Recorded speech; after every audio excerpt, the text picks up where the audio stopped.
तो आज की क्लास में बात करेंगे कि एक अच्छी ईंट के निर्माण के लिए हम जो मिट्टी यूज करते हैं उसके अंदर कौन कौन से घटक कितने परसेंटेज में होने चाहिए और उन सभी घटक के यानी उन सभी इंग्रेडिएंट्स के कि उस मिट्टी में क्या रोल प्ले करते हैं, क्या काम करते हैं। अगर उनकी परसेंटेज को ज़्यादा कर देंगे तो क्या इफेक्ट पड़ेगा ईंट की स्ट्रेंथ पर या ईंट की शेप पर या फिर ईंट पर क्या इफेक्ट पड़ने वाला है, उसके बारे में हम बात करेंगे।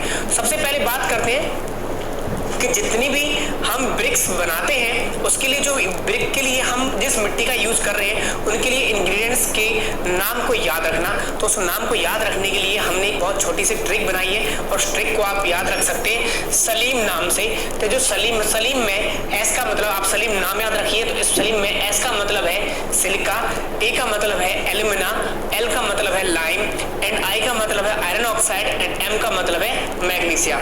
तो ये तो ही बात के ईंट के जो निर्माण के लिए जो हम मिट्टी यूज कर रहे हैं उस मिट्टी में ये इंग्रेडिएंट्स हमारे होने चाहिए। लेकिन बात करते हैं अब कि इनकी परसेंटेज क्या होनी चाहिए। देखिए इस लेक्चर के बाद इनकी परसेंटेज को लेकर भी मैंने एक बहुत छोटी सी ट्रिक बनाई है, वो उससे आप कभी भी इनकी परसेंटेज नहीं भूलेंगे। अक्सर कंपटीशन में पूछा जाता है कि सिलिका और एल्यूमिना की परसेंटेज क्या होती है। तो देखिए परसेंटेज और उनके रोल साथ साथ जानते आते हैं। सिलिका का वर्क है किसी भी ब्रिक बनाने के लिए जो ईंट की लिए हम जो मिट्टी यूज कर रहे हैं उसमें सिलिका की परसेंटेज हमारी 50 से 60% होनी चाहिए।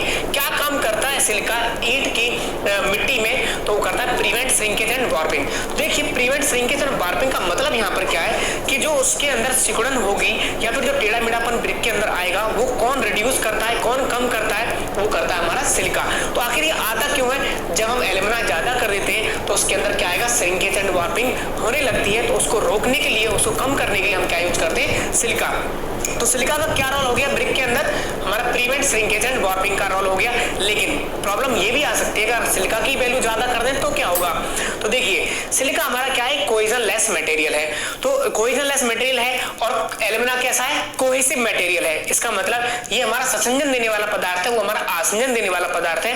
तो जब हम सिलिका की मात्रा हम ज्यादा डाल देंगे ब्रिक के सॉइल के अंदर तो उस केस में क्या करेगा, जो एल्यूमिना से जो कोहेसिवनेस आ रही है उसको क्या कर देगा, डिस्ट्रॉय कर देगा। तो यहां पर हम ये ध्यान रखेंगे कि डिस्ट्रॉय कोहेजन अगर वो ज्यादा मात्रा में हो जाएगा तो डिस्ट्रॉय कोहेजन यानी संसंजन को खत्म करने लगेगा, यानी कम करने लगेगा। तो सिलिका क्या काम करता है, प्रिवेंट श्रिंकेज एंड वार्पिंग का काम करता है। लेकिन साथ साथ याद रखेंगे अगर उसकी मात्रा ज्यादा हो जाए तो क्या हो रहेगा, वो कोहेजन को कम कर देगा, यानी कोहेजन को खत्म करने लगेगा। जैसे जैसे इसकी मात्रा हम बढ़ाते जाएंगे कोहेजन को कम करने लगेगा। दूसरा बात करते हैं एल्यूमिना का क्या वर्क है। एल्यूमिना की परसेंटेज हम रखते हैं ब्रिक की जो सॉइल है उसके अंदर 20 से 30% के अंदर हमारी उसकी परसेंटेज वेरी करनी चाहिए। और ये क्या काम करता है, इम्पार्ट प्लास्टिसिटी, जिसकी वजह से हम इजी मॉडलिंग भी कर पाते हैं। तो इन दोनों शब्दों को समझते हैं। इम्पार्ट प्लास्टिसिटी का मतलब क्या है, देखिए हम जानते हैं कि ब्रिक जब हम सॉइल तैयार करते हैं, ईंट को हम गूंथते हैं, भट्टे वगैरह पर हम देखा होगा जो भट्टे वाले जो कारीगर हैं वो क्या करते हैं, ईंट को जब गूंथते हुए तो वो ईंट को जिस टाइप का उनके पास मोल्ड होता है उसमें रखते हैं और ईंट हमारी ढल जाती है उसी शेप में। तो किसी भी शेप में ढालने का जो गुण होता है और सूखने पर उसमें क्रैक्स नहीं आना चाहिए, वो क्या कहलाता है, हमारा प्लास्टिसिटी कहलाता है। तो एल्यूमिना ब्रिक के अंदर क्या काम करता है, एल्यूमिना का मतलब यहां पर है क्लेई सॉइल से। क्लेई सॉइल क्या वर्क करती है इसके अंदर कि वो उसके अंदर इम्पार्ट प्लास्टिसिटी देने का काम करती है, सुगठिता देने का काम करती है, जिसकी वजह से हम उस ईंट को किसी भी शेप में ढाल सकते हैं और हमारी जो मोल्डिंग है वो कैसी हो जाती है, आसान मोल्डिंग हो जाती है, इजी मोल्डिंग हम कर पाते हैं। हम जिस शेप का हमने सांचा, जिस शेप का हम मोल्ड यूज कर रहे होंगे तो उसके लिए हमें क्या करना होगा, उस शेप में हम मोल्ड की शेप का ही हम ईंट को हम ढाल सकते हैं। याद रखेंगे जो इस मोल्डिंग के लिए हम यूज करते हैं कोई स्टैंडर्ड मोल्ड, चाहे वो स्टील का बना हुआ हो चाहे वो लकड़ी का बना हुआ हो। आगे आने वाली क्लास में हम बात करेंगे कि किस किस टाइप के मोल्ड हम कौन कौन सी लकड़ी से हम बना सकते हैं। इस टाइप के क्वेश्चंस पे आगे डिस्कस होगा। तो यहाँ पर एल्यूमिना का क्या काम है, इजी मोल्डिंग करवाना। और उसको क्यों होगी, वो होगी इसलिए क्योंकि एल्यूमिना ब्रिक के अंदर प्लास्टिसिटी देने का काम करता है। दूसरा है कि अगर एल्यूमिना की मात्रा ज्यादा हो जाए तो ब्रिक में क्या नेचर आएगा, तो उस केस में देखिए इम्पार्ट प्लास्टिसिटी कर रहा है, तो एल्यूमिना अगर ज्यादा मात्रा में होगा, आपने पढ़ा होगा कि क्लेई सॉइल में मोंटमोनालाइट नाम का हमारा जो मिनरल होता है, अगर वो ज्यादा मात्रा हो जाता है तो उस केस में हमारा क्या होता है कि गर्मियों के दिनों में ईंट जो हमारी सॉइल है वो बहुत ज्यादा सिकुड़ जाती है और उसके अंदर क्रैक्स डेवलप होते हैं, लेकिन अगर उसमें मॉइस्चर कंटेक्ट में आए तो फूलने लगती है। तो कुछ उसी टाइप का ही नेचर अगर हमारे एल्यूमिना की मात्रा ज्यादा कर देंगे तो वो क्या होने लगेगा, ईंट में श्रिंकेज होने लगेगा। तो ईंट में हमारा क्या होगा, श्रिंकेज एंड वार्पिंग होने लगेगी अगर हम ज्यादा मात्रा में कर देंगे। ईंट हमारी टेढ़ी मेढ़ा बनी ईंट का या फिर उसके अंदर श्रिंकेज होने लगेगा। किसके लिए, कब, जब हम एक्सेस मात्रा में यानी एल्यूमिना की एक्सेस हो जाएगी, यानी एल्यूमिना की अधिकता हो जाएगी, तो उस केस में हमें ये प्रॉपर्टी देखने को ईंट में मिलती है। दूसरा बात करते हैं कि ईंट में लाइम का क्या वर्क है और लाइम के परसेंटेज क्या है। 4 से 5% पर कभी भी 5% ज्यादा नहीं होना चाहिए और फ्लक्स की तरह वर्क करता है। अब फ्लक्स क्या चीज है, देखिए फ्लक्स हमारे ऐसे मटेरियल होते हैं जो वस्तुएं बहुत ज्यादा टेम्परेचर भी गल नहीं पाती है, तो उनको हम कम टेम्परेचर पर गलाने का काम करते हैं फ्लक्स के द्वारा। तो फ्लक्स क्या करता है, हम जानते हैं इसके अंदर हमारा कौन सा है, सिलिका। सिलिका एक ऐसा मटेरियल है जो बहुत हाई टेम्परेचर पर मेल्ट होता है, तो ईंट को बनाने के लिए हमें उसे कम टेम्परेचर पर, भट्टे के टेम्परेचर पर हमें मेल्ट कराना होता है और ईंट का निर्माण करना होता है, जिसके लिए हम क्या करते हैं, फ्लक्स का यूज करते हैं। तो लाइम का यूज होता है एज ए फ्लक्स, लेकिन अगर लाइम की मात्रा अगर आप ज्यादा यूज करेंगे तो क्या होगा, तो हो सकता है उसके अंदर हमारी ईंट का जो शेप है बहुत ज्यादा मात्रा हो जाएगा, तो बहुत ही कम टेम्परेचर पे गलने लगेगा और हमारा ईंट का शेप बिगड़ सकता है। तो लॉस ऑफ शेप हो सकती है, loss of shape of brick, इन ईंट की जो आकृति है वो हमारी बिगड़ सकती है। दूसरा, इसके अंदर अगर हमारा फ्री लाइम रह जाता है किसी केस में, तो हम जानते हैं फ्री लाइम मॉइस्चर के कांटेक्ट में आकर, मॉइस्चर के कांटेक्ट में आकर फूल सकता है, यानी फूल भी सकता है वो। जब फ्री लाइम रह जाएगा तो फ्री लाइम अगर मॉइस्चर कांटेक्ट में आएगा तो हम जानते हैं फूल जाता है वो, तो उस केस में हमें प्रॉब्लम हो सकती है और हमारे इसके अंदर क्या होगा, अनसाउंडनेस भी हमारा देगा, यानी इसी चीज को हम क्या कह सकते हैं, अनसाउंडनेस कह सकते हैं। तो ये हमारा क्या करता है, अनसाउंडनेस देने का भी काम करता है। अगला हमारा है आयरन ऑक्साइड। तो आयरन ऑक्साइड की हम परसेंटेज ब्रिक में रखते हैं, वो होती है 5 से 6%। ये वर्क मेनली क्या काम करता है, कलर देने का काम करता है, साथ साथ स्ट्रेंथ भी थोड़ा बहुत इसका हम कह सकते हैं प्ले रहता है स्ट्रेंथ एंड हार्डनेस के अंदर, लेकिन इसका मेन वर्क क्या है, कलर। लेकिन अगर ज्यादा मात्रा में जाएगा तो ईंट का हमारा कलर कैसा होने लग गया, ब्राउन या फिर ब्लैक। तो और इसका टेम्परेचर भी पर भी डिपेंड करता है, ज्यादा टेम्परेचर पर अगर जलाते तो भी हमारी ब्रिक ब्लैक हो सकती है, लेकिन आयरन का अगर परसेंटेज ज्यादा होगा तो हमारी ब्राउन या ब्लैक हो सकती है। अगला हमारा लास्ट बहुत ज्यादा इंपॉर्टेंट है, वो है मैग्नीशियम। मैग्नीशियम की परसेंटेज हमारी कितनी होनी चाहिए, 1% से कम। क्या काम करता है, कलर देने का काम करता है और साथ ही साथ ये भी श्रिंकेज को कम करने का काम करता है। लेकिन अगर इसकी मात्रा ज्यादा हो जाए तो क्या होगा, ईंट का क्षरण, जो कि बहुत ही इंपॉर्टेंट, कई बार पेपर में पूछा गया है, डिके ऑफ ब्रिक का जिम्मेदार कौन है, ईंट का क्षरण। ईंट का क्षरण किसकी वजह से होगा, तो वो होगा हमारा मैग्नीशिया की वजह से। तो दूसरा डिके ऑफ ब्रिक, और साथ में क्या करता है, रिड्यूस स्ट्रेंथ, स्ट्रेंथ को भी हमारा कम करने का काम करता है। और एक और बहुत इंपॉर्टेंट एंड लास्ट कि ये हमारा क्या कर, येलोनेस, हमारी जो येलोनेस यानी पीलापन, ईंट में अगर हम पीलापन देखेंगे, एक तो कम टेम्परेचर पर जलाएं, यानी हम कहते हैं 3rd क्लास ब्रिक, तो उस वजह से पीलापन हो सकता है। दूसरा, अगर हम एल्यूमिना की मात्रा को भी हम ज्यादा कर दें तो भी ईंट के अंदर हमारा क्या आता है, पीलापन। तो ये तीनों क्वेश्चन बहुत ज्यादा इंपॉर्टेंट है, कई बार पूछे गए हैं एग्जाम में कि डिके ऑफ ब्रिक का कौन रेस्पॉन्सिबल है, मैग्नीशिया। जब 1% ज्यादा हो जाएगा, पीलापन भी उसी की वजह से, स्ट्रेंथ भी कम होगी, और वैसे बेसिकली इसका वर्क क्या है, श्रिंकेज को कम करना और साथ के साथ में कलर प्रोवाइड करना, इस मैग्नीशिया का हमारा वर्क होता है। तो ये थी हमारी आज की क्लास, काफी इंपॉर्टेंट क्लास थी। मैं जितनी भी स्टूडेंट्स हैं मैं वही कहता हूं कि जितनी मेरी क्लासेस देखते हैं आप विदाउट स्किप करें देखें। बहुत ज्यादा बड़ी क्लासेस नहीं होती मेरी, एक आध लेक्चर को छोड़कर, तो विदाउट स्किप करें देखेंगे आपको। अब इससे रिलेटेड आप क्वेश्चंस को आप करिए, मैक्सिमम प्रॉब्लम्स आपकी सॉल्व हो जाएंगी। और अगर किसी और टॉपिक पर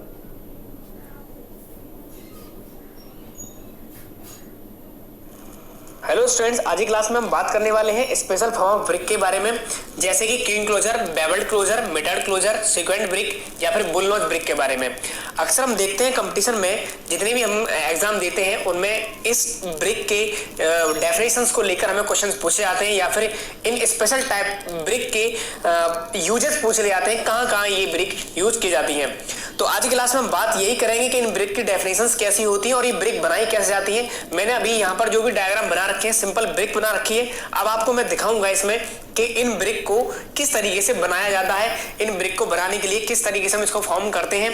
तो देखिए अलग अलग जितनी भी यहाँ पर डेफिनेशंस लिखी हुई है तो वो सभी इंग्लिश में लिखी हुई है, लेकिन जितने भी स्टूडेंट्स हिंदी वाले हैं, इंग्लिश वाले बच्चों को कोई प्रॉब्लम नहीं होगी, लेकिन जितने भी स्टूडेंट्स हिंदी वाले हैं उनको मैं साथ के साथ एक्सप्लेन कर रहा हूँ कि इंग्लिश का हिंदी में मतलब क्या है। तो वो साथ के साथ नोट्स बनाते जाएंगे और वीडियो को विदाउट स्किप करें पूरा देखें। आपकी आज की वीडियो बहुत ही ज्यादा इंपॉर्टेंट है। आइए चलिए स्टार्ट करते हैं आज की क्लास। तो किंग क्लोजर सबसे पहले हेडिंग डली हुई है किंग क्लोजर। तो देखिए जानते हैं किंग क्लोजर क्या चीज है। तो किंग क्लोजर का मतलब यहाँ पर ये है कि ऐसी ईंट जिसको अगर हम चौड़ाई में, देखिए हमारा क्या है, ये विड्थ है जिसे हम हेडर फेस कहते हैं। ये हमारा क्या है, हेडर फेस। ये हेडर फेस है, यानी ये ऐसा फेस है जिसको हम हेडर के नाम से जानते हैं। और ये हम इसे क्या कहते हैं, स्ट्रेचर फेस। ये हमारा स्ट्रेचर फेस है।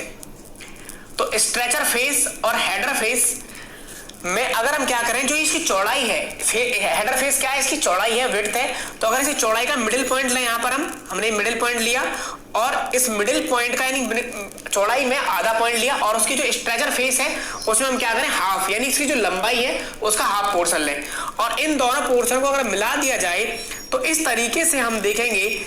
अगर इन पोर्शन को हम मिला दें और इस ब्रिक को आगे का जो इसका हिस्सा है वो हम क्या कर दें, काट दें। यानी ये वाला हिस्सा हमने क्या कर दिया, काट दिया। तो अब आप देखें काटने के बाद हमारा कुछ इस तरीके का दिखाई दे रहा है।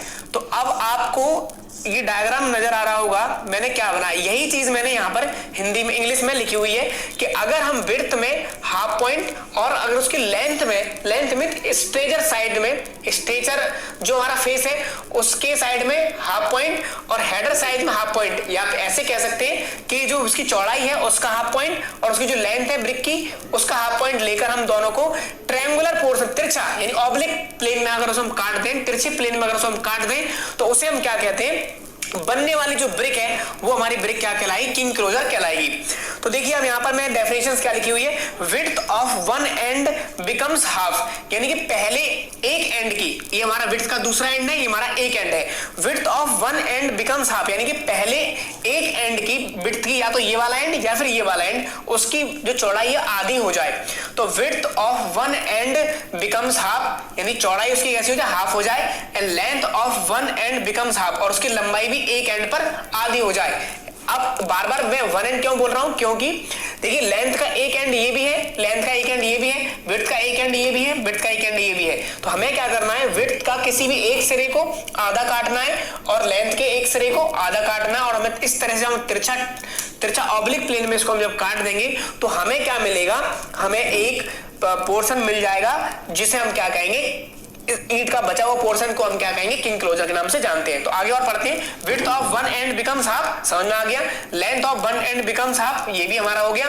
आगे only at one each surface, यानी हमें ये जो काटिंग करनी है वो किसी भी एक सरफेस पे करनी है, यानी चौड़ाई में भी किसी एक सरफेस पे करनी है और लेंथ में भी किसी एक सरफेस पे करनी है। तो जो हमारा पोर्शन बचा, ये वाला जो पोर्शन हमारा बचा हुआ है ईंट का, ये पूरा पोर्शन हमारा क्या कहलाए,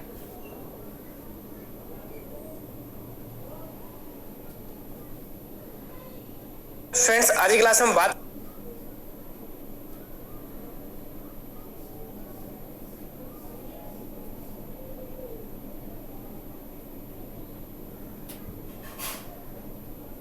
आज की क्लास में बात करने वाले हैं मैन्युफैक्चरिंग ऑफ ब्रिक के बारे में, यानी ईंट के निर्माण के बारे में। तो बात करेंगे कि मैन्युफैक्चरिंग,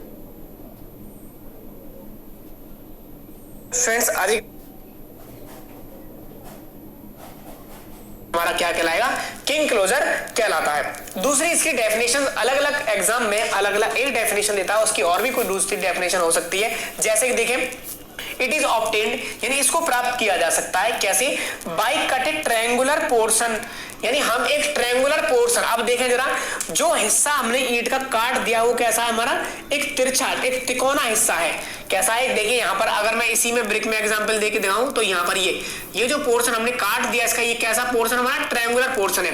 यानी यदि किसी ईंट का एक कॉर्नर ट्रायंगुलर पोर्शन पूरा काट दिया जाए तो इट इज ऑब्टेन्ड, ये प्राप्त किया जा सकता है by a cut triangular portion between the centre of side width यानी विड्थ के सेंटर में, यानी हम एक ट्रायंगुलर पोर्शन काट दें कैसे, एक विड्थ के सेंटर में और एक उसकी लेंथ के सेंटर पे अगर आप ट्रायंगुलर पोर्शन को काट दिया जाए एक तरफ का, तो उसके काटने के बाद जो हमारा पोर्शन बचेगा उसे हम क्या कहेंगे, किंग क्लोजर कहते हैं। तो देखिए it is obtained by cut A triangular portion, एक त्रिभुजाकार हिस्सा ईंट का काट दिया जाए कैसे, सेंटर ऑफ वन साइड यानी एक साइड का, यानी विड्थ साइड में एक सेंटर लें और लेंथ साइड में एक सेंटर लें, और सेंटर लेने के बाद में काटने के बाद जो हमारा पोर्शन बचेगा उसे हम क्या कहेंगे, किंग क्लोजर उसे हम कहते हैं। दूसरा इसके तीसरी डेफिनेशन और हमारी क्या है, तीसरी है ब्रिक कट हाफ हेडर, यानी ब्रिक का एक ये हमारा हेडर है, ये स्ट्रेचर पार्ट है, हाफ हेडर को काट दें और हाफ स्ट्रेचर यानी हाफ स्ट्रेचर का पॉइंट हाफ ले लें, तो उससे काटने के बाद जो कटिंग के बाद जो हमारा पोर्शन बचेगा उसे हम क्या कहेंगे, किंग क्लोजर कहते हैं। तो डिफरेंट टाइप की फॉर्म से, अलग अलग फॉर्म से हमें क्वेश्चंस देखने को मिलता है। तो जितने स्टूडेंट्स को इंग्लिश में प्रॉब्लम होती है या हिंदी में प्रॉब्लम होती है तो वो लैंग्वेज में, दोनों लैंग्वेज में लगभग बोलता हूं, तो आप उसमें हिंदी में लिख लिया करें, साथ का नोट्स बनाएं तो आपको तुरंत समझ में आ भी जाएगा।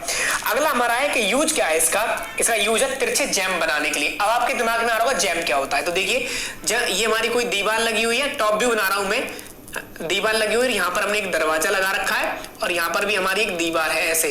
तो दीवार हमारी एक यहाँ पर लगी है, हम टॉप व्यू बना रहे हैं, दरवाजा हमारा यहाँ पर लगा हुआ, ये हमारा डोर। तो उस डोर में, और ये वॉल हमारी बाहर की साइड की वॉल है, हम ये हमारा आउट है, ये हमारा घर के अंदर का पोर्शन है।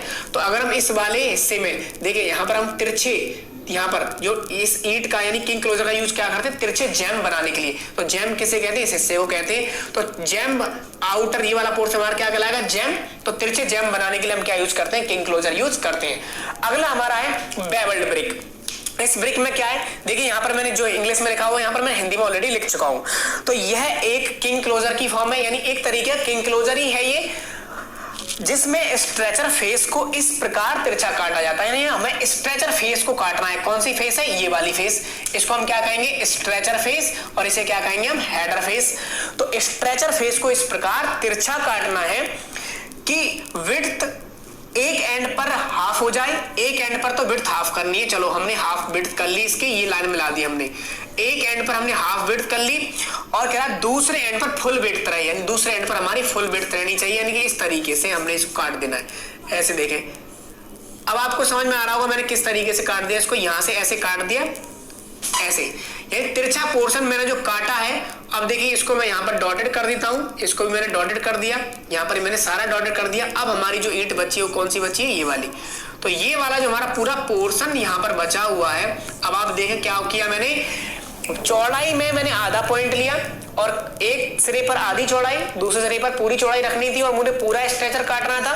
तो हमने बनने वाला स्ट्रक्चर क्या कहलाता है, हमारा बनने वाली जो ईंट बचा हुआ पार्ट है उसे क्या कहते हैं हम, बेवल्ड क्लोजर कहते हैं। तो यह एक किंग क्लोजर की फॉर्म है जिसमें स्ट्रेचर फेस को इस प्रकार तिरछा काटना है, यानी बेवल्ड फॉर्म में काटना है, तिरछा काटना, ऑब्लिक फॉर्म में काटना है, यानी ऑब्लिक प्लेन से काटना है, कि जिसमें विड्थ एक एंड पर हाफ हो जाए, एक एंड पर हाफ विड्थ हो गई, दूसरे एंड पर हमारी फुल विड्थ है। तो इस टाइप के स्ट्रक्चर हम क्या कहते हैं, बेवल्ड क्लोजर कहते हैं। It is a form of king closer in which whole length of brick stretcher face is bevelled, यानी पूरे स्ट्रेचर में एक फेस हमारी बेवल्ड रहेगी। इन सच ए वे, यानी इस प्रकार, that half width is maintain, यानी इस प्रकार हमें काटना है कि हाफ विड्थ एक सिरे पर मेंटेन करनी है जबकि दूसरे सिरे पर हमें फुल विड्थ मेंटेन करनी है। इसका यूज क्या करते हैं, इसका यूज हम इसी प्रकार के जेम टाइप में, ऐसे तिरछे स्ट्रक्चर जहां हमें ज्यादा चौड़ाई की आवश्यकता पड़ती है वहां पर हम बेवल्ड क्लोजर का यूज करते हैं। अगला हमारा है बुल नोज ब्रिक। अब इसको दोनों को समझते हैं, अब समझते हैं पहले bull knows brick. Bull knows brick क्या है, देखिए जैसे हमारी सांडवारा की नाक होती है, इस टाइप की हमारी एक ब्रिक होती है जिसे हम कहते हैं बुल नोज ब्रिक।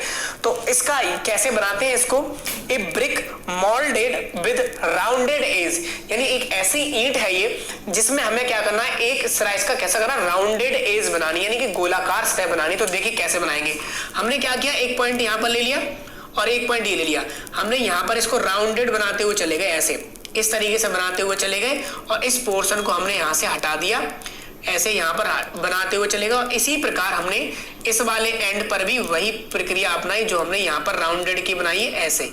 तो देखें आप जरा, अब आप देख रहे हैं ये पूरा सिरा हमारा कैसा हो गया, राउंडेड एज का बन गया। तो अब आप इधर से देखें ईंट हमारी किस प्रकार की दिखाई दे रही है, एक इस तरीके से हमें कर्वेचर राउंडेड कॉर्नर दिखाई दे रहा है। तो ऐसी ईंट जिसको हम राउंडेड, इसको इस प्रकार मोल्ड किया जाए कि जिसकी एक एज कैसी हो जाए, राउंडेड हो जाए, तो उसे हम कहते हैं बुलनोज ब्रिक। कहाँ यूज करते हैं? जितने भी राउंड कॉर्नर्स वाले, जैसे हम दीवार वगैरह पर बैठते हैं, जैसे कुएं की दीवार है, वेल वगैरह में, यहाँ पर मैं लिख देता हूँ, कुएं की दीवार वगैरह पर अगर हम पुराने जमाने की याद करें तो कुएं की जो दीवार होती थी उनके जो कॉर्नर्स होते बड़ा वो स्मूथ होते थे, तो वहां पर हम कौन सी यूज करते थे? बुलनोज ब्रिक यूज करते थे। आर्च वगैरह में यूज करते हैं, यानी कि ऐसे सभी स्ट्रक्चर जहां पर हमें एक राउंडेड एज की जरूरत है, एक राउंड फॉर्म की जरूरत है, वहां पर हम क्या यूज करते हैं? बुलनोज ब्रिक यूज करते हैं। अगला हमारा है आर्च, सिल वगैरह बनाते हैं, वहां पर यूज करते हैं। कैपिंग वॉल वगैरह में यूज कर लेते हैं हम। तो राउंड कॉर्नर बनाने के लिए ओवरऑल हमें ये याद रखना है कि राउंड कॉर्नर बनाने के लिए हम कौन सी ब्रिक यूज करते हैं? बुलनोज ब्रिक का हम यूज करते हैं। अगला हमारा है सीक्वेंट ब्रिक। तो सीक्वेंट ब्रिक में क्या करना है? ए ब्रिक कट और पर हम क्या करते हैं? कुछ ऑब्लिक एंगल, कुछ तिरछे एंगल्स काट दिए जाते हैं, तो उसे हम क्या कहते हैं? सीक्वेंट ब्रिक कहते हैं। जैसे कि यहां पर मैंने क्या किया, देखो इस ब्रिक को इस तरीके से काट दिया और यहां पर हमारा इस तरीके का ये हिस्सा मैंने यहां से काट दिया। देखिए जरा, ये हिस्सा मैंने यहां से कट कर दिया।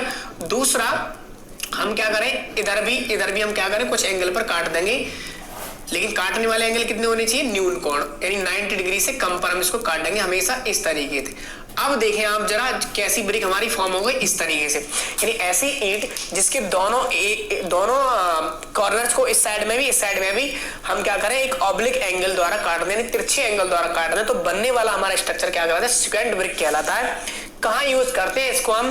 कंस्ट्रक्शन एट ऑब्लिक कॉर्नर, जहां पर भी हमें ऑब्लिक कॉर्नर बनाने की जरूरत पड़ती है। अब ऑब्लिक कॉर्नर कैसे बनते हैं? देखें, कोई दीवार है, सपोज करो वी शेप की वॉल बनानी है हमें, वी शेप की अगर हमें वॉल बनानी है इस तरीके से, हम यहाँ पर किनारे पर हम कैसे यूज कर पाएंगे?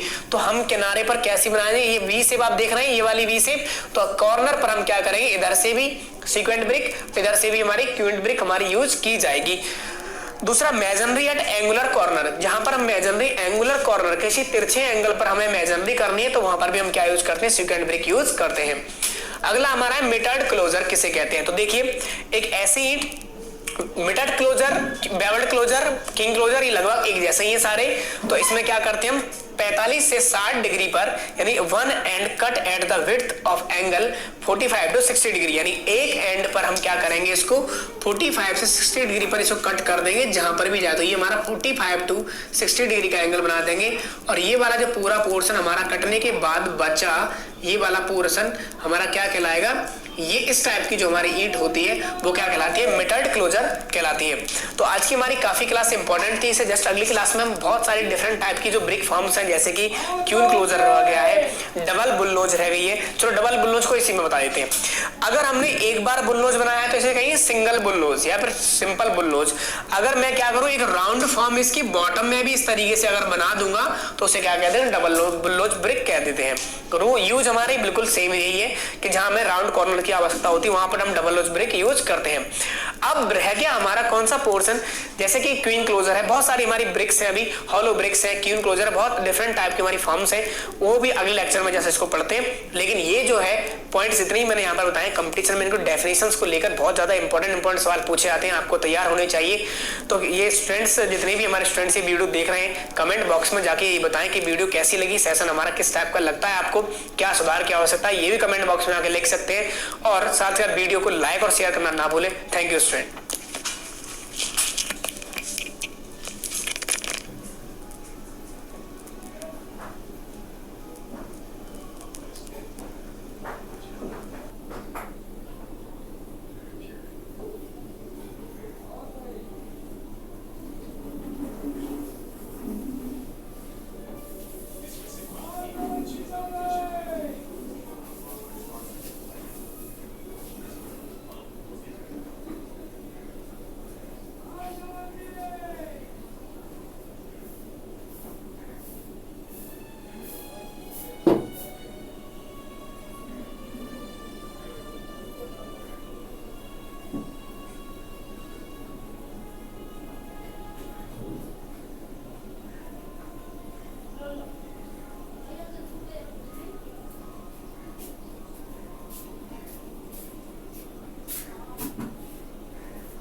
फ्रेंड्स आज की क्लास में बात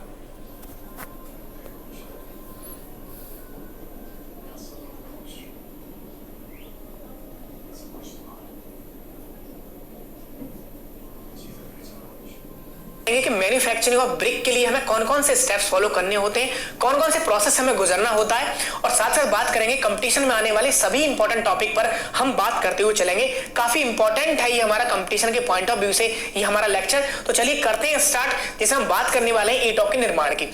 तो ईंटों को निर्माण से पहले हम करें प्रिपरेशन ऑफ क्ले। इसका मतलब यह है कि जिस ईंट को बनाने के लिए हम क्या करेंगे, जो भी हमारे पास सॉइल है उसे हम पहले प्रिपेयर करेंगे, यानी जो हमारी क्ले है उसको हम तैयार करेंगे ईंट को बनाने के लिए।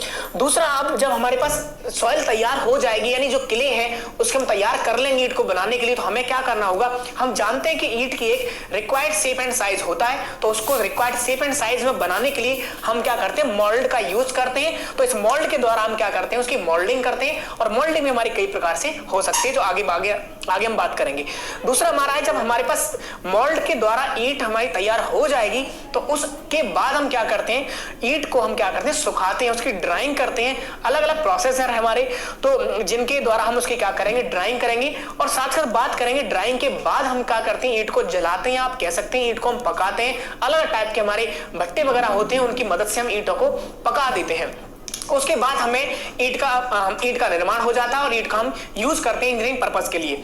तो चलिए करते हैं स्टार्ट कि ईंट की मिट्टी को तैयार कैसे करते हैं, यानी प्रिपरेशन ऑफ क्ले। पहले स्टेप पर हम बात करते हैं। तो प्रिपरेशन ऑफ क्ले का मतलब यह है कि जब हम ईंट को बनाएंगे तो उसके लिए हमें क्ले को तैयार करना होगा, मिट्टी को तैयार करना होगा।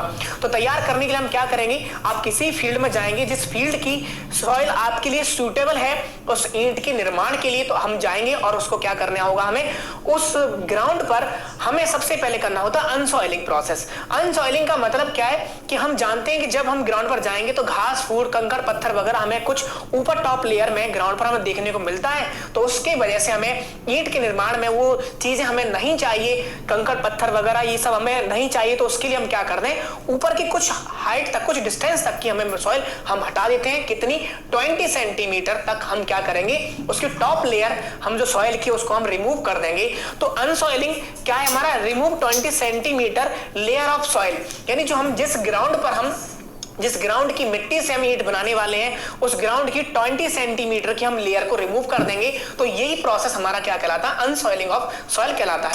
यानी ईंट की मिट्टी को निर्माण करने के लिए सबसे पहला प्रोसेस हमारा होता है अनसॉइलिंग। उसके बाद दूसरा प्रोसेस क्या करेंगे, जब हम ईंट की मिट्टी को क्या ऊपर 20 सेंटीमीटर रिमूव कर देंगे तो उसके बाद हम करेंगे डिगिंग। डिगिंग का मतलब ये होता है, जब आपने सॉइल को रिमूव कर दिया, 20 सेंटीमीटर जमीन को आपने ऊपर से खुरस दिया, उसको हटा दिया वहां की सॉइल, तो उसको हटाने के बाद जो हमारी सॉइल हमें दिखाई देगा ग्राउंड पर, उस ग्राउंड में हम क्या करेंगे, मिट्टी को खोद देंगे, और खोद कर हम क्या कर देंगे, सरफेस पर फैला देंगे। तो इस प्रोसेस को हम कहते हैं डिगिंग। तो सबसे पहला प्रिपरेशन ऑफ क्ले में कौन सा हो गया, अनसॉइलिंग। और अनसॉइलिंग में क्या कर दिया हमने, 20 सेंटीमीटर टॉप लेयर हमारी ग्राउंड की हमने रिमूव कर दी, ताकि हमारे कंकड़ पत्थर वेजिटेटिव मटेरियल वगैरह सारे हट जाएं, ताकि हमें एक फ्रेश सॉइल मिल सके।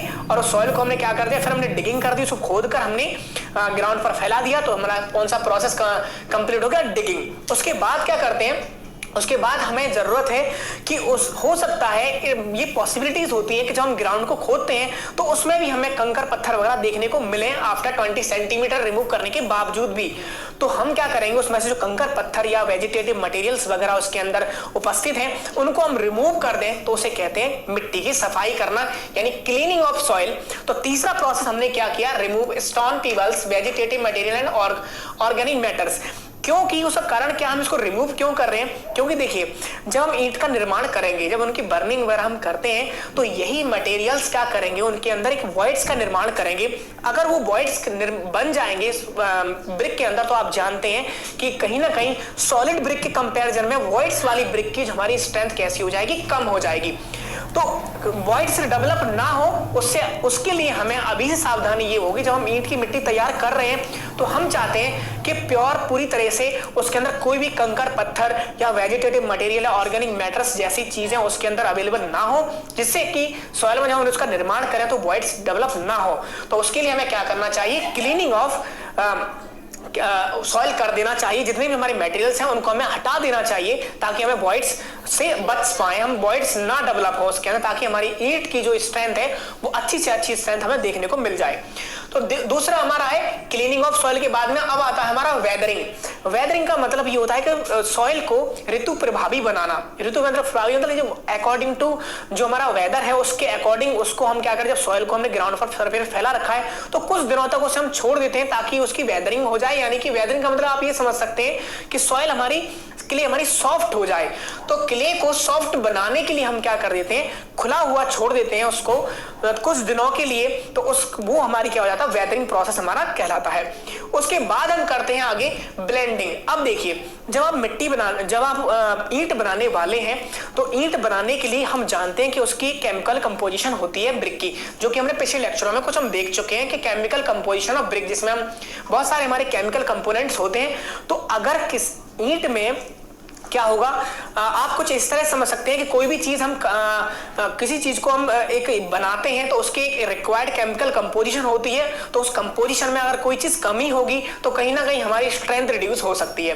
तो इसकी वजह से जो ब्रिक के हमारे केमिकल कंपोजिशन है, जो कि हमने पिछले लेक्चर में बताया था आपको, जिसमें मैंने शॉर्ट फॉर्मूला भी बताया था सलीम करके, तो उसमें silica, alumina, lime, iron oxide वगैरह वगैरह जो भी हमारे कंपोनेंट्स थे, उनमें से अगर हम चेक करते हैं सॉइल को और उनमें से कोई केमिकल कंपोनेंट हमारा उसके अंदर नहीं अवेलेबल है तो उस रिक्वायर्ड केमिकल कंपोनेंट को हम मिट्टी में मिला देते हैं। तो ब्लेंडिंग क्या है, ब्लेंडिंग एक ऐसा प्रोसेस है, प्रिपरेशन ऑफ क्ले का ब्लेंडिंग एक ऐसा प्रोसेस है जिसमें अगर ब्रिक में कोई भी कंपोनेंट की कमी है, किसी भी केमिकल कंपोनेंट की कमी है, तो उसे क्या कर देते हैं, हम एक्स्ट्रा उसके अंदर ऐड कर देते हैं और साथ के साथ वर्टिकली अप एंड डाउन करके मिट्टी को ऊपर नीचे अप एंड डाउन करके हम क्या करते हैं, उसको मिला देते हैं, मिक्सिंग कर देते हैं। ऐसा इसलिए क्योंकि हम उसको प्रॉपरली पूरी सॉइल में मिला पाए। क्योंकि देखिए अगर सॉइल में किसी कंपोनेंट की कमी है तो जरूरी है कि पूरी सॉइल में से दूर हो, किसी एक पर्टिकुलर हिस्से को दूर नहीं करना है हमें।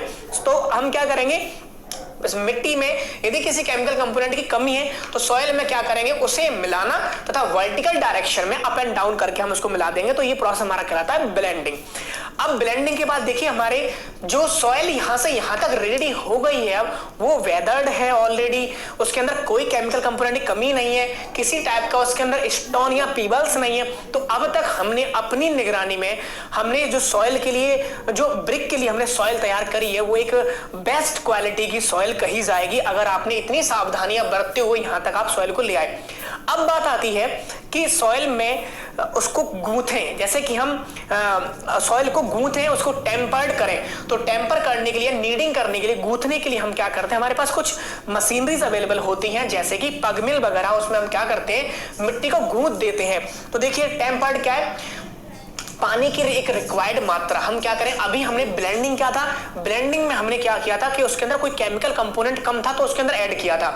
अब जब हम उसके गूंथेंगे तो अगर उसके अंदर पानी की कम मात्रा है तो पानी मिलाकर मिट्टी को हमें क्या करना होता है, किसी भी विधि से उसे क्या करें, हम उसको गूंथ दें तो वो हमारी टेम्परिंग कहलाता है। तो टेम्परिंग क्या है, सॉइल में रिक्वायर्ड वाटर मिलाकर गूंथना हमारा क्या कहलाता है, जिससे सॉइल होमोजीनियस बन जाए, होमोजीनियस तरीके से पानी मिले और उसके अंदर प्लास्टिसिटी आ जाए। यानी प्लास्टिसिटी का मतलब यह है कि हम उसे किसी भी शेप एंड साइज में आसानी से ढाल पाए, तो उसके प्लास्टिसिटी उत्पन्न करना, तो वो हमारा क्या कहलाता है, टेम्परिंग या नीडिंग कहलाता है। अब टेम्परिंग या नीडिंग के लिए हमारे पास अलग अलग टाइप के मेथड्स होते हैं जिसमें हम बात करेंगे। एक होता है वर्ड पगिंग। पगिंग का मतलब क्या होता है, पगिंग का मतलब एक तरह से टेम्परिंग से ही है, लेकिन पगिंग हम तब यूज करते हैं जब हम टेम्परिंग किससे कर रहे हो, यानी मिट्टी गूंथ रहे हो इस पग मिल से। यहाँ पर आपके सामने एक डायग्राम बनाया हुआ है, ये पग मिल का डायग्राम है। अब इस डायग्राम को हम समझते हैं। हम क्या करेंगे, आप यहाँ से देख रहे हैं कि ये हमारी इस तरीके की एक शेप है। तो यहाँ पर आपका एक एंट्री होल दिखाई दे रहा है। हम क्या करेंगे, यहाँ से हम सॉइल को देंगे। सॉइल यहाँ पर हम क्या करेंगे, सॉइल की डोज देंगे। यहाँ पर सॉइल डोज हमने यहाँ पर दे दी और क्या होगा, ऊपर से किसी भी मैकेनिकल प्रोसेस द्वारा या बेल द्वारा हम क्या करेंगे, इनको घुमाते हैं, इस पूरे हैंडल घुमाएंगे। ये किससे कनेक्ट है, इस वर्टिकल शाफ्ट से। और जब इसको घुमाएंगे हम तो वर्टिकल शाफ्ट भी हमारी ऐसे रोटेट होगी और वर्टिकल शाफ्ट पर क्या लगे हैं, ये ब्लेड्स लगे हैं। जब सॉइल इसके अंदर जाएगी और ये लगातार घूमेगा तो ब्लेड्स भी रोटेट करेंगे। तो ब्लेड्स क्या करते हैं, इस सॉइल को गूंथते हुए आगे की ओर चलते, इस तरह से सॉइल को नीचे की ओर ले आते हैं। तो ये हमारा ब्लेड द्वारा इस तरह, तो ये है पग मिल। तो पग मिल से अगर हम टेम्परिंग कर रहे हैं तो केस में कहते हैं पगिंग, यानी जब टेम्परिंग का काम पग मिल से किया जाए तो उसे पगिंग कहलाता है। तो और मिट्टी गूंथना हमारा टेम्परिंग या नीडिंग कहलाता है। तो ये हमारा पग मिल का डायग्राम है। अब कंपटीशन के पॉइंट ऑफ व्यू से क्वेश्चन पूछ सकता है कि पग मिल ग्राउंड लेवल से कितने नीचे हमारी बनाई जाती है, तो ये हम जनरली 60 सेंटीमीटर इसको हम रखते हैं।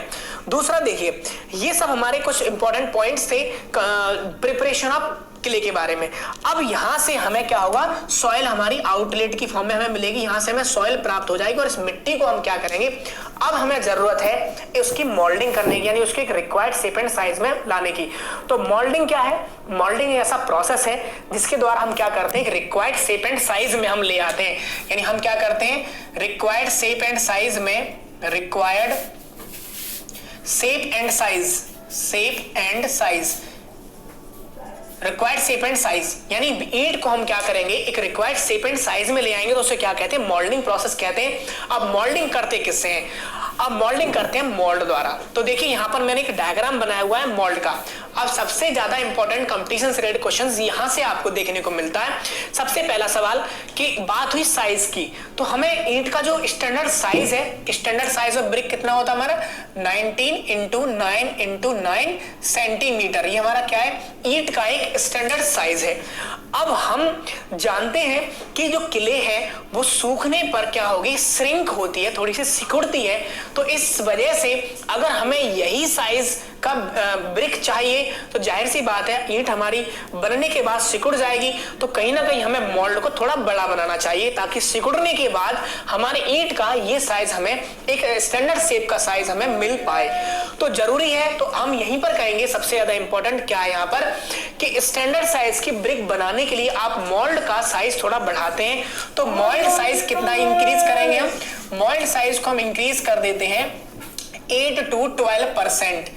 इसके बीच में हम क्या करेंगे, 8 to 12% इसका साइज हम इंक्रीज कर देंगे। जनरली अगर आपको पूछता है तो 10% हम साइज, एक वर्ड में अगर आपका आंसर देना हो तो 10% हम मोल्ड का साइज इंक्रीज कर देंगे, मोल्ड को हम 10% बढ़ा देंगे। तो 10% जब मोल्ड का साइज बढ़ाएंगे तो लगभग हमें कितना साइज देखने को मिलेगा इसका, ये हमें मिल जाएगा 21, यानी इसका इंटरनल साइज ऑफ मोल्ड हमारा कितना हो जाएगा, 21 × ये 10 × ये 10, यानी कि इसकी हमारी चौड़ाई 10, गहराई 10 और 21 इसकी लेंथ। यानी ईंट को बनाने के लिए आपका जो मोल्ड होगा वो मोल्ड हमारा कितना साइज का होगा, 21 × 10 × 10। मैंने क्या कर दिया, सारी जो डायमेंशंस है उनमें 8 से 12% तक लगभग 10% मैंने इन सब डायमेंशंस को बढ़ा दिया। जब मैं 10% डायमेंशंस को बढ़ा दूंगा तो कहीं ना कहीं मुझे ये शेप, ये साइज मुझे देखने को मिलेगा। तो मोल्ड का साइज अगर आपसे पूछता है तो मोल्ड का इंटरनल साइज हमारा कितना होगा, ईंट के साइज का 1/10 या हम बढ़ाएंगे, यहाँ पर आप कहेंगे कि 10% हम उसको बढ़ा देते हैं ताकि ईंट बनने के बाद सिकुड़े और सिकुड़ने के बाद हमें ये साइज, हमें स्टैंडर्ड साइज हमें मिल जाए। चलिए अब यहीं पर क्वेश्चन बहुत ज्यादा पूछा जाता है कि अगर आप ईंट का मोल्ड, अगर आप लकड़ी का मोल्ड आप यूज कर रहे हैं तो उसमें आप किस लकड़ी का यूज करेंगे, तो यहीं पर याद रखेंगे अगर हम वुडन मोल्ड यूज कर रहे हैं, वुडन मोल्ड, लकड़ी का मोल्ड अगर बना रहे हैं हम, तो हम बनाते हैं शीशम की लकड़ी का। तो ये याद रखेंगे, इंपॉर्टेंट है, शीशम की लकड़ी से हम क्या करते हैं, लकड़ी का मोल्ड हम बनाते हैं जो कि हम यूज करते हैं। और आप जानते हैं कि शीशम की लकड़ी हमारे दीमक के प्रति सबसे ज्यादा प्रतिरोध व्यक्त करती है, सबसे ज्यादा हाई रेजिस्टेंस व्यक्त करती है। तो ये भी याद रखेंगे कि मोल्ड का साइज हमारा याद रखेंगे और शीशम की लकड़ी का साइज भी याद रखेंगे। शीशम की लकड़ी याद रखेंगे, वुडन मोल्ड के लिए हमें शीशम की लकड़ी यूज करते हैं। तो ये हो गया हमारा मोल्ड। अब देखिए यहाँ पर हमारे पास मोल्ड रेडी है। मोल्ड के बाद साथ के साथ क्या करते हैं, हम जानते हैं कि ईंट के अंदर एक फ्रॉग, दिल्ला भी होता है जो हमारा जब हम ब्रिक मेसनरी करते हैं तो वहां पर एक की तरह काम करता है, एक चाबी की तरह काम करता है, अच्छी बॉन्डिंग बनवाता है। तो उस ब्लॉक को बनाने के लिए क्या करते हैं, यहाँ पर आप देख रहे हैं कि स्टॉक बोर्ड का मैंने यहाँ पर बनाया। तो आपसे पूछ सकता है कि स्टॉक बोर्ड का काम क्या है। तो स्टॉक बोर्ड एक ऐसा बोर्ड है जिस पर फ्रॉग, एक पटरी है ये जो कि हमारे मोल्ड के साथ लगती है और उस पर क्या होगा, फ्रॉग का आप देखते होंगे जब ब्रिक के ऊपर एक गड्ढा सा रहता है, एक साइन रहता है जिसे हम फ्रॉग कहते हैं, उसमें कुछ मैन्युफैक्चरर का नाम वगैरह बहुत सारी चीजें होती हैं। तो उसमें जो साइज है वो यहाँ पर हमने दिख रहे हैं आप, यहाँ पर लकड़ी का एक तख्ता है, यहाँ पर एक ब्लू कलर का ऊपर यहाँ पर मैंने फ्रॉग लिखा हुआ है, ये उभरा हुआ रहता है। जब इसको हम ऐसे लगाएंगे, जब हम मोल्डिंग करेंगे तो कहीं ना कहीं ब्रिक क्या होगी, इसी शेप में हमारी ढल जाएगी। तो हमें जब ब्रिक को निकालेंगे बाहर तो हमें वहां पर एक सांचा सा, एक खांचा हमें देखने को, एक ग्रूव हमें देखने को मिलेगा, एक गड्ढा सा देखने को मिलेगा, जिसे हम क्या कहते हैं, फ्रॉग। तो यहीं से पूछ सकता है आपसे कि स्टॉक बोर्ड का काम क्या है। स्टॉक बोर्ड का वर्क है फ्रॉग प्रोवाइड करना। अब पूछेगा कि फ्रॉक का साइज क्या होता है, तो फ्रॉक की जो लेंथ है वो 10 सेंटीमीटर, चौड़ाई है 4 सेंटीमीटर, गहराई हमारी 1 to 2 सेंटीमीटर तक हम लेते हैं। तो ये हमारा फ्रॉक का साइज है, तो स्टॉक बोर्ड हो गया यहाँ पर। अब आती है कि मोल्डिंग करते कैसे हैं। तो मोल्डिंग करने के लिए हमारे पास दो प्रोसेस है, hand moulding and machine moulding. कब हैंड मोल्डिंग का मतलब ये है कि जब आप ईंट को मोल्डिंग कर रहे हैं, उसको जो शेप एंड साइज में ढाल रहे हैं तो हाथों द्वारा, और दूसरा हमारा है मशीन मोल्डिंग। तो मशीन मोल्डिंग या फिर हैंड मोल्डिंग। तो मशीन मोल्डिंग हम कब यूज करेंगे, जब हमारे पास जो क्ले है वो स्टिफ क्ले हो। स्टिफ क्ले अगर है, स्टिफ क्ले का मतलब है कड़ी थोड़ा, तो उस केस में हम यूज करेंगे मशीन मोल्डिंग। और अगर सॉफ्ट क्ले है तो उस केस में हम यूज करते हैं हैंड मोल्डिंग। अब हैंड मोल्डिंग दो तरीके की होती है, ग्राउंड मोल्डिंग या टेबल मोल्डिंग। यानी आप जो सांचे में ढालकर ईंट को आप ग्राउंड पर वर्क कर रहे हैं तो उसे कहते हैं ग्राउंड मोल्डिंग। आप टेबल पर वर्क कर रहे हैं तो उसे कहते हैं टेबल मोल्डिंग। जाहिर सी बात है, ग्राउंड पर जब हम सॉइल ईंट बनाएंगे तो उस केस में ग्राउंड पर रखें तो ग्राउंड की जो सरफेस होती है वो ज्यादा प्लेन नहीं होती, अनइवननेस, थोड़ा सा उसमें उबड़ खाबड़पन होता है, तो वो भी कहीं ना कहीं हमारी ईंट पर इंपैक्ट है। तो अच्छी क्वालिटी की हमें, तो यहाँ पर हम कहेंगे बेड क्वालिटी ब्रिक मिलती है। तो बेस्ट क्वालिटी की ब्रिक कहाँ मिलती है, टेबल मोल्डिंग में। बेस्ट क्वालिटी ब्रिक, ये याद रखना है, बेस्ट क्वालिटी ब्रिक हमें कहाँ देखने को मिलेगी, किस मोल्डिंग में, टेबल मोल्डिंग में। दूसरा, टेबल मोल्डिंग में करते क्या है कि टेबल पर रखकर ईंटों को क्या करता है, टेबल की सरफेस प्लेन है तो वहां पर हम रखकर ईंटों को मोल्डिंग करते हैं, तो उसे टेबल मोल्डिंग कहते हैं। दूसरा, यहाँ पर सबसे बड़ा नुकसान इसमें यह है कि टेबल मोल्डिंग अगर करेंगे तो कोई एक व्यक्ति लगातार अगर खड़ा रहेगा एक बहुत लंबे समय तक तो कहीं ना कहीं उसकी एफिशिएंसी डिक्रीज हो जाएगी। तो यहाँ पर हम लिखेंगे कि moulder efficiency decrease, moulder efficiency decreases. यानी इसमें हमारे क्या हो जाती है, मोल्डर की जो मोल्डर है वो बैठकर आसानी से काम कर सकता है, लेकिन वो खड़े खड़े अगर टेबल पर वर्क करेगा तो कहीं ना कहीं उसकी एफिशिएंसी हमारी कम होगी और हमारी जो नंबर ऑफ ब्रिक्स है वो कम हमें मिलेगी। तो लेस नंबर ऑफ ब्रिक हमें इसमें मिलती है, लेस नंबर ऑफ ब्रिक। लेकिन एक बात यही कहेंगे, गुड क्वालिटी ब्रिक हमें देखने को यहाँ पर मिलेगी, गुड क्वालिटी ब्रिक। तो ये तीन बातें थी, आपको याद रखना है, 3-4 पॉइंट मैंने बताए जो कि इंपॉर्टेंट थे टेबल मोल्डिंग को लेकर। तो ग्राउंड मोल्डिंग हो गई, टेबल मोल्डिंग हो गई, अच्छी है ये वाली, ग्राउंड मोल्डिंग ज्यादा अच्छी नहीं मानी जाती है। दूसरा होता है हमारा मशीन मोल्डिंग। मशीन मोल्डिंग का मतलब ये है कि आप प्लास्टिक के लिए मोल्डिंग करें। लेकिन मशीन मोल्डिंग हम जब करते हैं तो वो भी हमारी दो प्रकार की है। जैसे हमने कहा कि हैंड मोल्डिंग करेंगे तो दो तरीके से कर सकते हैं कि ग्राउंड मोल्डिंग या टेबल मोल्डिंग। इसी तरह से मशीन मोल्डिंग अगर हम कर रहे हैं तो प्लास्टिक क्ले मोल्डिंग। दूसरा हमारा होता है ड्राई क्ले मोल्डिंग, यानी क्ले हमारी ड्राई कंडीशन में है तब हम मोल्डिंग करें। तो मशीन द्वारा जब हम मोल्डिंग करते हैं तो जाहिर सी बात है मशीन मोल्डिंग से हमें ज्यादा अच्छी रिजल्ट्स देखने को मिलते हैं, और वो भी कब, जब हम ड्राई। तो ये हमारा कौन सा है, बेटर क्वालिटी हमें इससे ब्रिक्स को, बेटर क्वालिटी ब्रिक हमें इससे देखने को मिलती है। तो ये था हमारा आज का टॉपिक जिसमें हमने बात करी मोल्डिंग से लेकर सभी इंपॉर्टेंट टॉपिक पर जो हमारे कंपटीशन के पॉइंट ऑफ व्यू से इंपॉर्टेंट हो सकते हैं। साथ ही साथ अब आपको लास्ट में एक और बताते हैं, एक होता है सैंड मोल्डिंग। सैंड मोल्डिंग क्या है, तो देखिए यहाँ पर मैं बता देता हूं। सैंड मोल्डिंग आप इसको नोट करके लिखेंगे, सैंड मोल्डिंग। और दूसरा हमारा है स्लोप मोल्डिंग। देखिए जब हम ब्रिक में, हम जानते हैं कि ब्रिक में एक कोहेजन, यानी इसमें एक बहुत ही बाइंडिंग प्रॉपर्टी होती है क्ले में, तो कहीं ना कहीं होता है कि वो मोल्ड से चिपक जाती है। जब हम क्ले को मोल्ड में रख कर, इसके सांचे में रख कर हम उसको ढाल रहे होते हैं तो कहीं ना कहीं प्रॉब्लम ये हमें देखने को मिलती है कि जो क्ले है वो सांचे में ही चिपक जाती है। तो उसको बचाने के लिए हम क्या करेंगे, सैंड अगर सांचे में बुरक रहे हैं या सैंड अगर सांचे में हम फैलाकर स्प्रेड कर हम मोल्डिंग कर रहे हैं तो कहीं ना कहीं हमारी ईंट उससे नहीं चिपकेगी। तो जब सैंड यूज करते हैं चिपकने से बचाने के लिए मोल्ड से क्ले को, तो उसे कहते हैं सैंड मोल्डिंग। लेकिन हम एक तरीके से और भी बचा सकते हैं कि अगर हम पानी लगा दें मोल्ड में तो उस केस में अभी हम देखेंगे कि हमारी क्ले उस मोल्ड से नहीं चिपकेगी, तो उस केस में कहते हैं उसे स्लॉप मोल्डिंग। तो वाटर अगर यूज हो रहा है इस चीज के लिए तो हम कहेंगे स्लॉप मोल्डिंग, और अगर सैंड यूज हो रही है तो उसे कहते हैं हम सैंड मोल्डिंग। तो ये थी हमारी आज की क्लास। अगले लेक्चर में हम बात करेंगे ड्राइंग एंड बर्निंग। कैसा लगा ये लेक्चर कमेंट बॉक्स में जाके जरूर बताएं। वीडियो को लाइक करें, चैनल को सब्सक्राइब करें।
नहीं बंद करो, नींद आ रही है।